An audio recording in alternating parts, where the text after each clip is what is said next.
How to configure preferred network priority on Samsung. This tutorial shows you how to set which network type, like 4G or 5G, your device connects to first. First, open the Settings app on your device. After that, tap on Connections. From there, tap on Mobile Networks. In the next step, tap on Network Mode.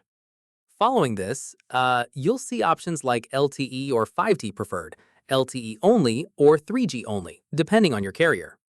Once done, select the option that matches your preferred network priority. From here, exit back to your home screen and check the status bar to see which network type your device is now connecting to. Keep in mind, choosing a higher network priority like 5G preferred doesn't guarantee 5G speeds. It depends on your carrier's coverage in your area. Finally, if you notice connection issues after changing this, come back to network mode and try a different option. And that's it. If this guide helped you configure preferred network priority on Samsung, give it a like, subscribe for more Android tutorials, and tap the bell icon for updates. See you in the next